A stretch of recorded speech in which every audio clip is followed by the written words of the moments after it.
Howdy, all. Welcome back to our once a month, basically love fest for Anime Odyssey, where we just have a good time and try to give you a break from all the garbage of this clown world and talk about some fun stuff. This week, I am joined by my abandoned adopted son, who I left on a doorstep with another woman who I don't even have a relationship with. I just left him there. Dermy, how you doing, buddy? You doing okay? I'm here. It's been a long day. You're here. I'm hungry as all hell. The keto Hey, is mate. kicking my ass. You got that workout in, dude. You got that workout in. That's good, man. Yeah. I'm days away from returning to exercise. And, days away. Monday. I usually do a longer workout, but I was running late today. It's one of those kinds of days. And hail, Anime Man 73. How are you? Hail to you, good sir, and hello, all you sci-fi, fantasy, and anime-loving guys and gals out there. All right. Hail to the chat. How you all doing? We are glad to have you here today. Hail to Alchemist Strong. He just stopped in to say hi before he goes on to the next stream. Hail to Legatus Legionist, one of my mods, one of my regulars. Hail to Clinton Hoosh. Hail to Koroburo no Majo Aki. Hail to Carl Carlson. Good evening to everybody. And if you're just watching and not chatting, we're happy to have you here. We hope you enjoy the rest of the show. If you're watching this on the Reupload, the replay, hit that like button, leave a comment. Enjoy the rest of the show. Okay, so this week we are going to talk about something that happens to be on my anime starter list. When Longco put out an anime starter list, what is a good anime to start with if you're new to the genre? Something that doesn't require a lot of lore, background knowledge, something that doesn't require a whole ton of commitment. You can just watch it, be done with it. It's all self-contained in the single season that exists. And that, as I said, it so happens to be one of the ones on my list. Excuse me, I'm calming down from rushing in here. Outlaw Star. Hell yeah! I first saw this back in the 90s on Toonami when Toonami was a thing, and it was cool. It was cool. And then some years later, when I had disposable income, I got it for myself. And this is a DVD. This is in Blu-ray, but the quality is just fine. Now this is anime when it was still 4:3, not widescreen. That kind of, but it's good. It's old school. Not the greatest thing in the world, but it hits all the right points for an entertaining outing for anime. Good characters. When you parse through some of the filler in there, a nice a main story that you can latch onto, and some high-octane sci-fi action. Now, Dermy, yes. This was this is your first time watching it, wasn't it? Yeah. How do you feel out of the gate? Out of the gate. It was interesting. I might watch it again. My problem is I didn't get to see that last episode. That last episode might have. I gave it to you last night. I showed you where to go watch it last night. You gave it to me last night, and I just didn't have time to watch it. I'll watch it after the stream. I think that last episode will probably sell me on it. I'm going to quote our friend Rashcaster. God damn it, Dermy. I mean, it's yeah. That's kind of the climax. It's kind of. It might sell me on it because for the most part. I'll talk about it. We're gonna have to talk about it because you can't not talk about it. Yeah. It's high octane. It gives you a lot of closure, and while it's a little meta, it's still good, and it's filled with the soundtrack is at its best in that final battle. It's at its best. Anyway, Anime Man, this is your choice this month. When did you first see this? There's quite the tale for that. Like you, I first discovered it when I watched Toonami years ago. Absolutely loved Toonami. Then, over the years, I searched for it and found the DVD versions on Amazon and got it because I have the JOB.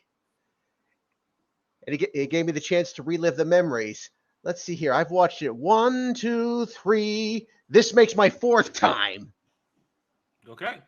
All right. So what is Outlaw Star. Outlaw Star is a straight up sci-fi anime. Spaceships, aliens, a little bit of, well, I guess you might think there's a little fantasy. There's a touch of spiritualization fantasy in there because they add in Taoist alchemy and Taoist magic and stuff like, and the caster gun and the idea of the galactic ley line, which the galactic ley line isn't necessarily fantasy. It's really just a giant AI machine that has a lot of collected knowledge, which gives it the power to grant wishes.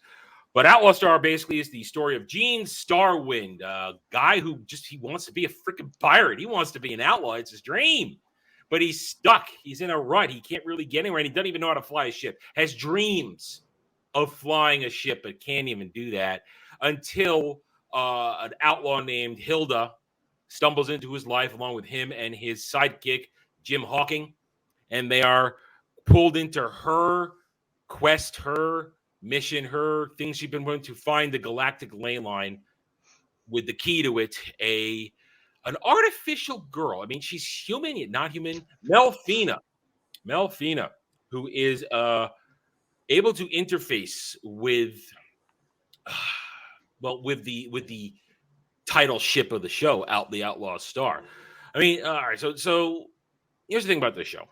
As I said, there is there's a through line throughout this. The 25 episodes, 25 episodes? 25 episodes. 25 episodes, but there's about 6-7 episodes of filler. That's what got me distracted. Yeah, that's the thing. Here's the thing.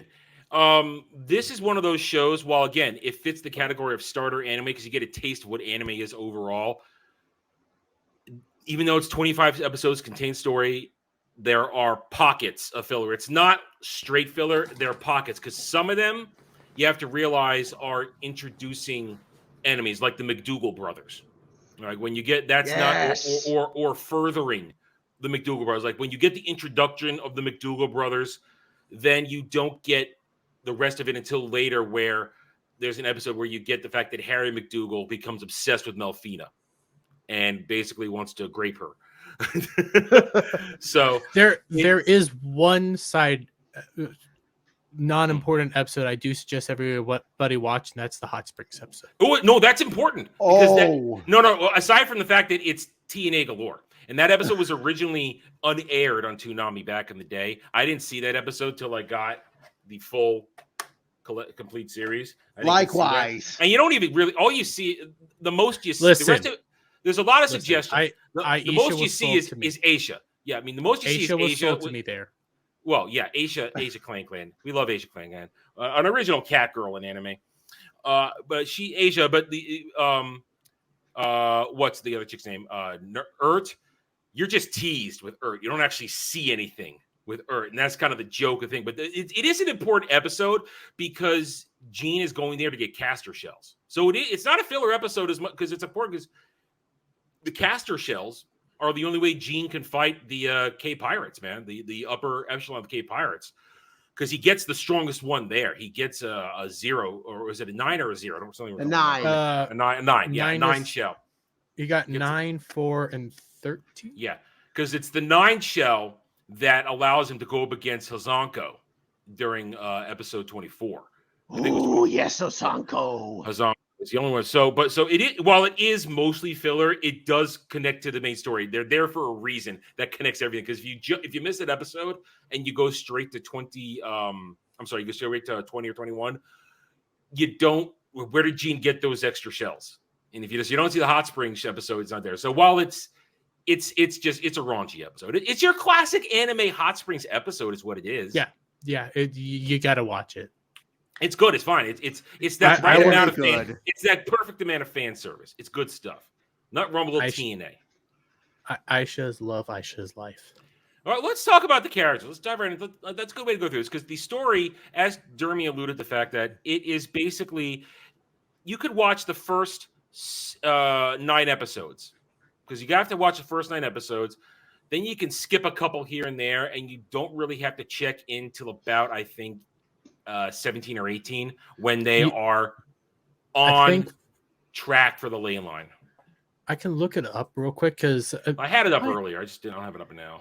My lovely way of watching just didn't have that freaking final episode, which pissed me off.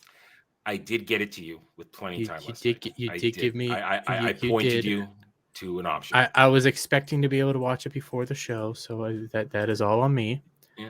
But it did lovingly point out all the filler episodes until it started messing everything up towards the end. Yeah, see, there are some sites to go to, like if you're ever going to watch Inuyasha, if you're going to watch Naruto and stuff like that, there are websites you can go to which tell you what the filler are, and you can skip all the stuff that's unnecessary and stick to the main manga adaptation storylines. But the first 12 episodes are important. Then you skip 2, go to the 15th, skip the next one, go to the 17th. Yeah, the only one in the middle you really think I need is the one I mentioned where with the second McDougal Brothers episode. I think that's what that one is. Other than that, it's all just misadventures, and it's getting to know your characters, but it suffers from that. We don't really need them, and if you want to hurry up and get to the main storyline, which again is the race by the end of it to the galactic ley line between the crew of the Outlaw Star, the K Pirates, and the McDougal Brothers, because they're all kind of going at it at the same time. Of course, the McDougal Brothers don't give two shits about the galactic ley line. Harry just wants Melfina, and of course, what was the older brother's name? Douglas? No. Ronald McDougal. Ronald wants to square things up with Gene. He wants his, because he has Castor. So let's talk about the main characters, and that's I think the best way to go through. So let's talk about Gene. Anime Man, how do you feel about Gene Starwind as our protagonist? He's actually a rather interesting character. Starts off as the quintessential ladies' man and pervert, as well as a slacker who dreams big. But I can say that by the end of the series, well, we've got some good character development. He actually develops into a better man and actually dedicates himself to Melfina. Well, the Melfina stuff doesn't happen until the very end because it's not revealed that she is the maiden of the ley line. That's towards the end plot drop that she is the key to activating and communicating with the ley line. Without her, what is your desire? You can't answer. You need Melfina. I also liked how he was still traumatized by the incident in space with his father. That was a big part of it. Why don't you explain to us that incident? Well, the incident in question was when he was 15. His ship, the ship he and his father were on, got attacked by the El Dorado, which is the ship by those jackals, the McDougal brothers. In the course of the fight, the ship was badly damaged. Gene's father threw him into an escape pod and sent him flying off into space as the ship exploded. Gene eventually landed on Sentinel-3, where he spent the majority of his life until he was 20. And because of which, he's got a serious trauma. And it's PTSD. It's PTSD. Yeah. Seeing your father die like that, that would do something to you as well. Yeah, but the thing is, Gene is a likable character because we see his faults. He's not a Gary Sue. He's not a guy who's just who wins at everything. In fact, Gene gets his ass kicked for a long time. Sometimes he barely ekes out a win. It's not until he gets his hand on the caster gun that it becomes his great equalizer when dealing with these stronger foes, as the K Pirates elite start to come after them towards the end of the show. Yeah, that's a big thing. I love the fact that he's so flawed and imperfect. It just adds a refreshing touch to his character. Well, yeah, he's nice. Yeah, Clinton Hoosh puts it up perfect. He's a young Han Solo. He's brash. He's arrogant, but he's fun. But he's got that heart of gold because he wants to get paid, but he always does the right thing. He never does the wrong thing, always does the right thing. Yeah, even doing the right thing, though, sometimes gets him in trouble. That's why it's very amusing at the very end. After everything is over, they end up back on, I think, was it Blue Heaven? And he Sentinel-3, actually. Sentinel-3. Well, he goes to jail. He goes to jail. He ends up back in jail because he has to serve time for when they busted out of there earlier on before going after the Galactic Ley Line. So he pays his dues, but he's a good guy. And of course, there is the one of my. I mean, I like this show, and of course, I like it. I freaking own it. But there are flaws to it. One of them is his relationship with Melfina throughout the whole thing. They don't give it, in my opinion, a lot of due diligence. Because now, Jeremy, I'm going to spoil this for you. Not spoil. I'm sorry. I'm going to spoil this for you because you haven't seen it. Final episode, during the confrontation at the ley line, Hazanko loses. Well, it's kind of a draw against Gene, but then he retreats, and it gets metaphysical where everybody has there's certain characters have their psyches within the ley line, but their physical bodies are still out there doing stuff. You've got the Doctor, you've got Jean, Melfina, who is split in two. You've got Melfina, and you've got her personality that's the made into the ley line. And you've got Hazanko, who have all made it into the ley line, who is asking for their wishes. And the ley line doesn't just grant it to who gets there first. It grants everybody their wishes. And that's yes. Thing about that. Gwen Khan. That's the doctor's name, Gwen Khan. They get there, and it's what happens is there's a big fight. Hazanko, Gwen Khan wishes for knowledge. He merges with the ley line, gets all the answers he ever wanted. Hazanko wants ultimate power. And what happens is the ley line merges him with his pirate ship to this massive living pirate ship thing. He becomes a giant, biomechanoid mech, Jeremy. He's huge, gigantic. And what happens then is Jean just wants Melfina. And Melfina just wants to be not the maiden of the ley line and live with Jean. So they have a romantic moment. They get a meta kiss.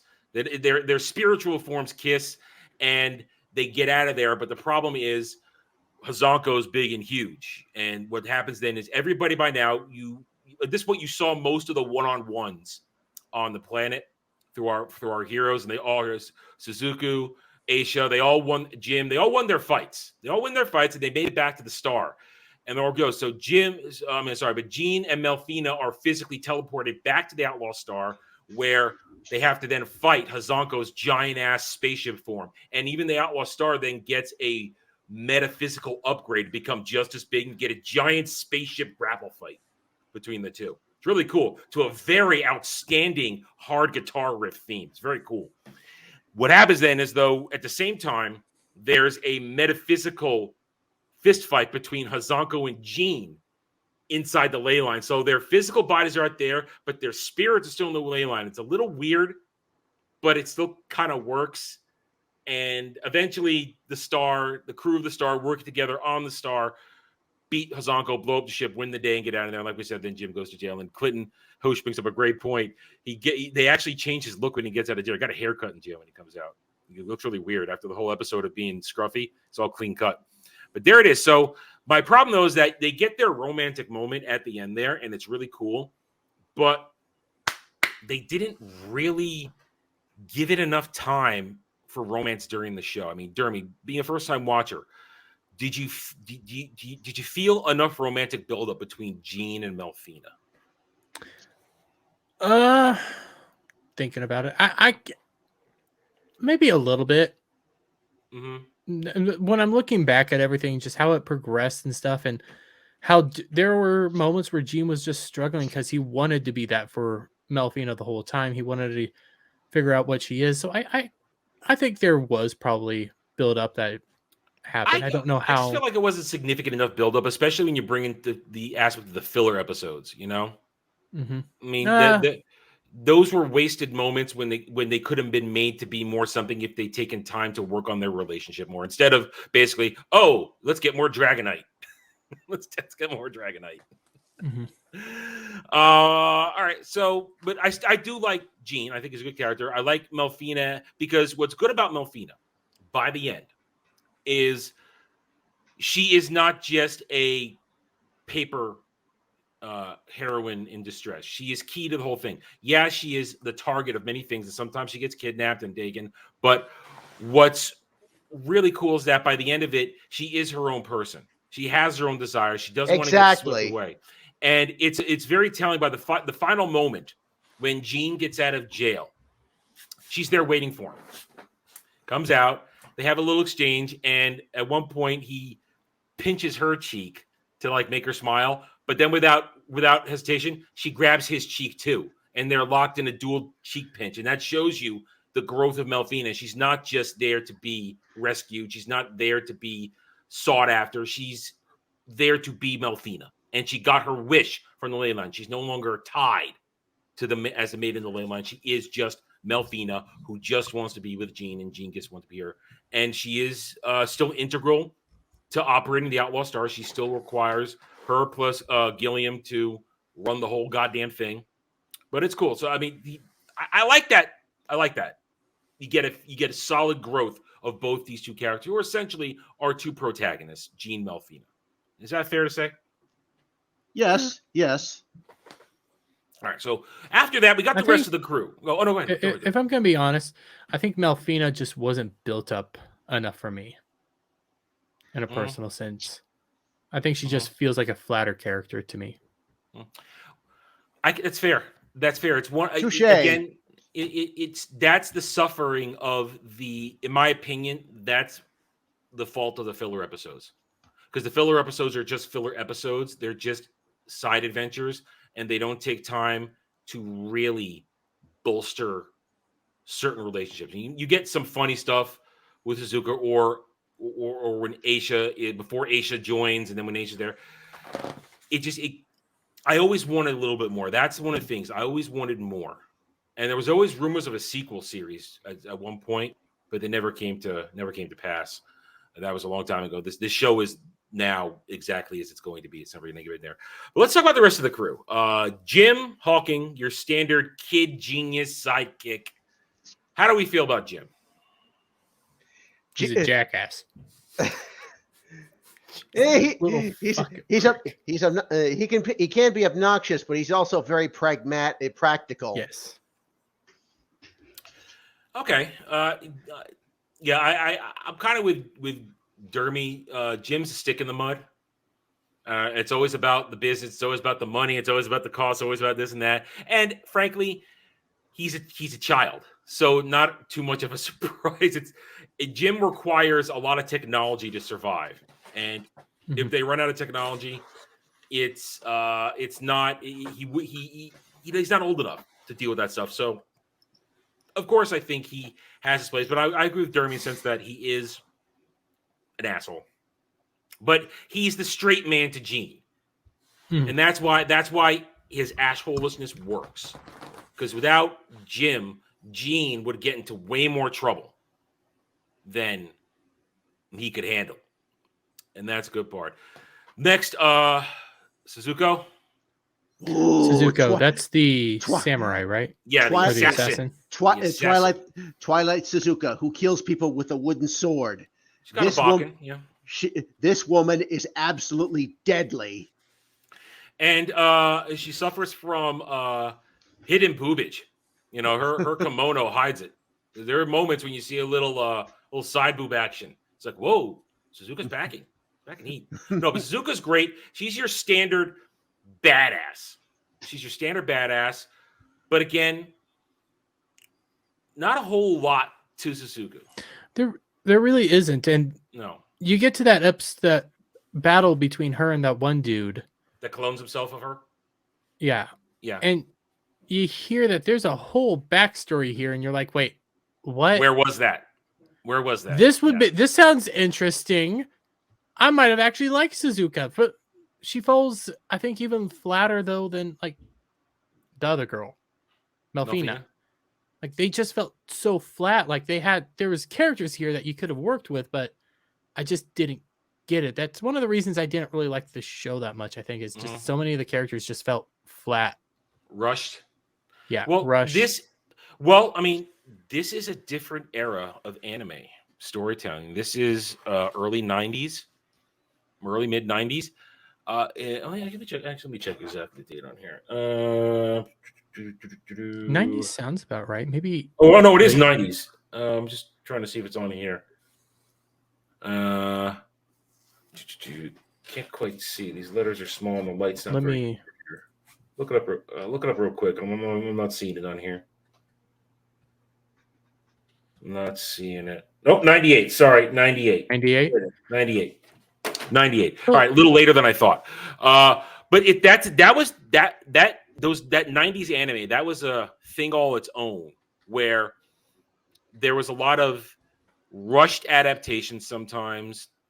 A lot of things were locked into these 25 episode seasons, and that's all they got. They didn't take a lot of time sometimes some ones did do it well, some of them didn't do it so well. They didn't take a lot of time on side characters, and they rushed storylines, and they suffered sometimes from unnecessary filler that could have been used more effectively. So that's kind of where this falls in, because it was in the next 5-6 years where the anime storytelling and presentation changed a lot. They started to follow closer to manga. They started to realize, hey, why don't we just wait? It didn't took another like 10 years to really get to that, but the beginnings of it began. You can say something, Jeremy? I was thinking about this, and it falls in the same time period as like Yu Yu Hakusho. Mm-hmm. And Yu Yu Hakusho, granted, it has more than 25 episodes. More episodes, yeah. It's got way more 50-some episodes. episode series, but it even on like the 25 episodes, it has the ability to flesh out its characters. So I wonder if it's just if they just rushed it. Yu Yu Hakusho, there were times to flush out the characters. I mean, some things were hinted at early, and then during the tournament arc, the Spirit tournament arc, is when you got more to it, and then later on even more. So they had a lot of time to get to it all, and it's a little. I think it might be an unfair comparison. I think it's an unfair comparison. I'm going to go with that. I think backtrack a little bit on this unfair comparison. This is why I consider this a starter anime, because you don't have to think too hard. Yeah. You want to say something, man? Nope. Just actually agreeing. Oh, okay. Just agreeing with the assessment that no. But it's just Suzuka is your standard badass, and in anime it could be a male or female. We have no problem with that. So Suzuka's your standard badass. We find a lot of jokes, or one of the jokes is, "Yeah, I already killed that guy," or "Hey, yeah, I already took care of this," or "Yeah, it's done. I'm that cool. You don't mess with me." My name alone deters counteraction. Then there's Asia Clan. Oh yes, Asia Clan. Strong, powerful, and considered by many to be the ultimate waifu.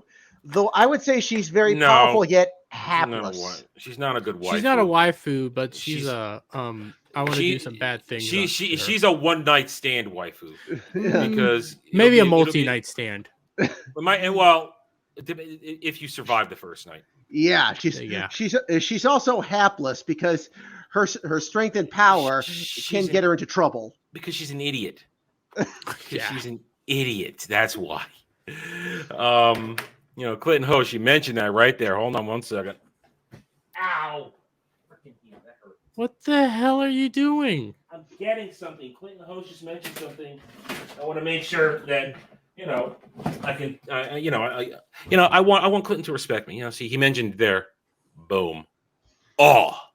Right there, Scride. Another error, but Scride actually does better on some things that Outlaw started. Another 25 episode lock, but this is not a starter anime. This thing is so freaking heady and very meta, and you got to put some parts together. But it does things a little bit better in terms of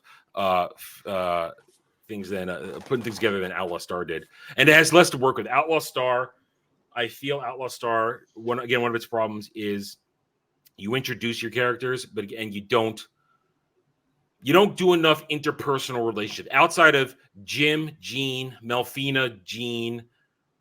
There's really no connections with anybody else. Even with Aisha, even though she feels like one of the most Aisha. Even with Aisha, she feels like one of the people that are very flushed out. You understand her, but she doesn't really have any connections with anybody. She's just over the top and an idiot. But massively strong. But massively strong. Yes. I mean, here's how dumb she is. When we first meet her, she crashes her ship into crashes into the planet, into the spaceship, whatever. I don't remember anymore. She crashes it, and then she's stuck with the bill forever. So, I mean, She's not a bright one. No, she is. I love her though. She is the weapon you point in a direction and push.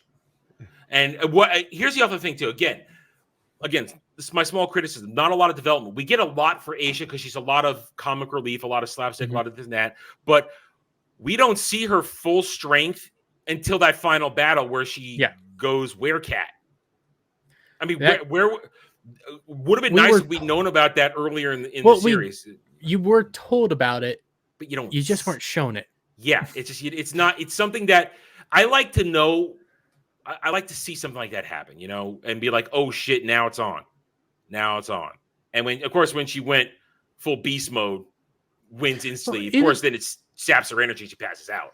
When she went full beast mode, it didn't make sense because the rules were you have to have a moon, and there wasn't a moon. It's the ley line. I think the ley line breaks all rules. Okay. I think the ley line breaks all rules. That's all I'm saying. You're probably right. It's the ley line. Physics are a little different there. So that's basically it. I mean, then you got the K Pirates. You got the McDougal brothers. As far as villains go, good villains. Solid villains. Villains that don't... when it comes to the K Pirates, these are villains that you want to see their asses get kicked by your heroes. You want that. You get your standard one-on-ones. I love my one-on-ones. So that's one thing that I do love about Outlaw Star. I get my one-on-one fights. All the heroes get their hero moments. It's cool. The McDougal brothers, they're villains, but they are... How do I put this? I would say that they're not antagonists. They're just foils. I would also say that they're opportunists. Maybe. I mean, their whole motivation is they care for each other. I mean, Ron's cares for Harry. It's one of those brotherly love things, but it's also Harry's crazy. Oh yeah, without a doubt. Yeah, and now the thing is, they survive, or at least a version of Harry survives. It's a version of Harry by the end of it, but the McDougal brothers survive and go and live to fight another day, to foil Jean another day. All right, so we've brushed over all these characters, the important ones. Let's talk about the world itself. How do you feel about the overall scope of the space world, the systems of Outlaw Star? Dermy, how do you feel about it? I actually think it was well fleshed out. I think the world is very vast. It's very thorough. It's very thought out. Even like how the aliens are presented. Like one of the things I really did like about the show is at the beginning of every episode, you had that little like background information to how this world works, and you learn about how you just learn unique little filler things that you don't usually hear. But I like some world of that building. Exposition. Yeah, I like that. I like that a whole lot. It's kind of an exposition dump, but nothing wrong with world building. It draws, and that's why, again, it's a good starter anime because it feeds you the information you need as the episodes go along, so you feel a part of this world. And also, like you said, I like the variety. Aliens, plenty of aliens, lots of different kinds of aliens. I like that. It makes it fun, makes it exciting, it makes it feel good. Not only that, but it makes you wonder that in the universe of Outlaw Star, what the heck else is out there? We saw an example of that with a certain nefarious plant creature. Yeah, why don't you explain that to us? The plant in one episode of Outlaw Star, there was a bug that was infesting the world that Jean was on, or rather the sewers. It was discovered that the bug was being controlled by a plant creature that was actually sentient and using its telepathic abilities to control whoever it was inside of. It even went so far as to at one point take control of Jim and even Jean. The irony of it is that plant creature ended up getting curb stomped by Melfina of all people. Wasn't it Asia? Nope, Melfina. No, Melfina. I'm thinking a different episode. Sorry, thinking a different episode. That was a weird I'll admit this. That's in a filler episode. That's a weird thing that Melfina had to do, and it was kind of disturbing. Yeah, that's what I'm thinking of. Clinton. Yeah, Clinton said that. Clinton said that's the part I was thinking of. Yeah, because I always like Aisha in her ice cream girl outfit. But anyway, it's also thing what I do. I mentioned it earlier, at the beginning of the stream, the mixture of it's flat out science fiction, but there's that spiritualistic fantasy element, that supernatural element, because the K pirates specialize in Taoist magic, and it's really cool shit. It's basically all the spirit shit, ghosts, phantoms, spiritual chi energy, shit like that. And I really like that. And I really do I love caster guns. I love it so much. I've stolen the honest with Celia. The caster guns appear in a lot of tabletop RPGs. It's not something, but I really like the Outlaw Star caster gun. I like that whole concept. Jeremy, do you like that too? As a guy who likes his fantasy mixed with sci-fi sometimes. The more I think about it, and the more I kept contemplating on like the caster gun, I do find it a interesting tool. I would like to deal with more of this, just to look at it more. Mhm. As a fantasy guy, I probably would never use it myself, just because you have to, if you're going to go that far, and I do go that far at one point. It's when you reach a point where you've expanded your world, your universe enough that science fiction bleeds in. It's not hardcore science fiction, but some of it bleeds in there. Something like a caster gun using spiritual ammunition, chi ammunition. It fits really well in a world of fantasy, and I really dig it. I do, and I especially really do like the design of Gene's caster pistol as opposed to cool. Ron's caster pistol. I don't like his, but Gene's is really cool. Mm-hmm. Yeah. It is a cool weapon. It's a cool concept, and it's a cool theory. I just need to deal with it a little bit more. Yeah, and it might have helped if you see the last episode. Probably. Yeah, you're gonna hold that over me for a while. I just didn't have the time. Yeah. I'm gonna do that. How many weeks do we have to see this? Let's see. 4 all of eternity. Plenty of time. It's all right. I'll make you pay some way, shape, or form. Don't worry. Anyway. Let's see. The animation style. I think it's good, solid late 90s animation. There's no skipped frames. There's no reused cells. It's just a great flow. The colors are dynamic. The characters are all unique. As we said, there's plenty of aliens to give it different art, give them different styles. It feels lived in. It looks alive. It's in your face. And it's not shy about anything. And the action is solid. The characters are moving with fluid grace. That's one of the things that makes it stand out as a great anime for starters, is that when you get to the action stuff, characters are going to move beautifully.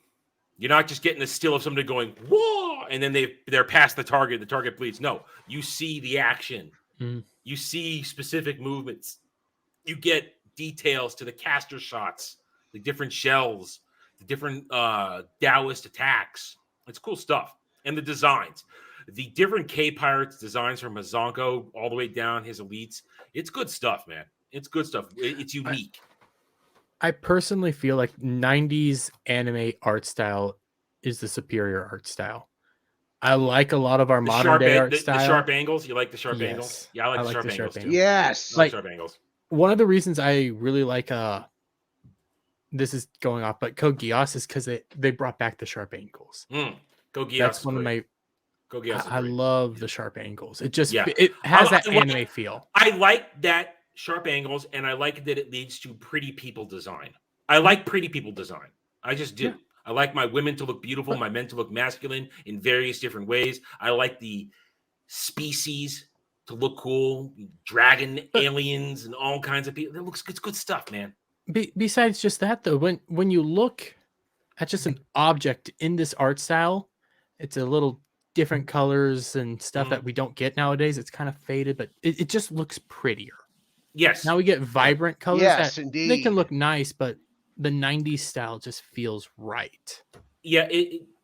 Problem with today's anime style is that you get that, but then they'll slip in CGI animation into the middle of an episode. A lot of times in fantasy shows right now, you get your straight up hand drawn or whatever they do now, but then the monsters end up being CGI'd.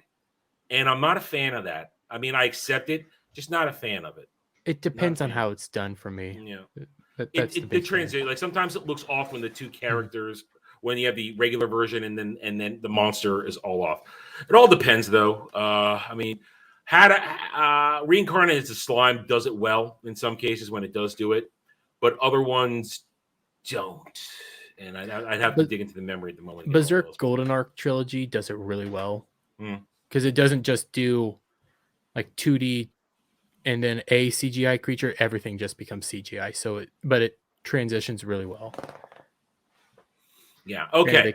The music soundtrack, good, solid for what it is. Oh, yeah. It's very scene oriented. And again, Dermy, when you watch that final episode and you get the fight between Hazanko and Jean and the Outlaw Star, and I forget the name of Hazanko's ship, that is the peak of the soundtrack right there. The hard guitar, everything, it's pumping, you're into it, and it's great. It's fantastic. So it's scene oriented.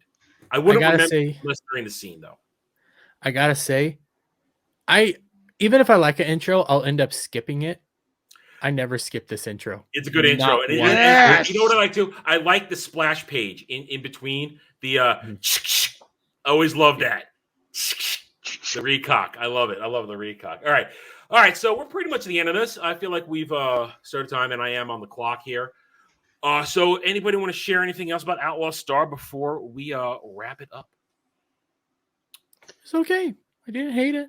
I'll watch that last episode. Maybe it'll sell me. I think it'll go on something that you will not hate it, and it's something you'd watch if it came across your purview.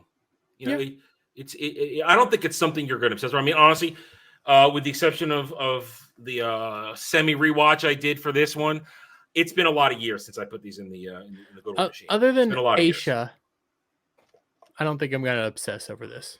No, yeah. Well, Aisha's a good thing to obsess over. She's a good thing. That's good. All right, then. I recommend this. This remains something that I say if you are new to anime. I recommend it's a good starter anime because you don't get overloaded. I mean, the faults that we nitpicked on, the slight character development here or there, the not stressing certain things, the filler opportunities, that leads it to being a great starter anime because you don't have to think too hard. You don't have to remember to put a lot of pieces together. Everything is kind of just given to you up front, and you are able to just enjoy yourself. And you get a good, solid beginning. You get a nice, solid ending, and you're done. And you can sit back, and if you really like it, you can get it, and you can enjoy it anytime you want to go to a nice, comfortable, not think too hard anime. With that said, I'd like to thank everybody for being here this evening, and we will catch you at some point in June with the next episode. Thank you, boys, for being here. And chat, we love you. Thank you very much. Until next time, take it easy. Have a good day or wherever you may be.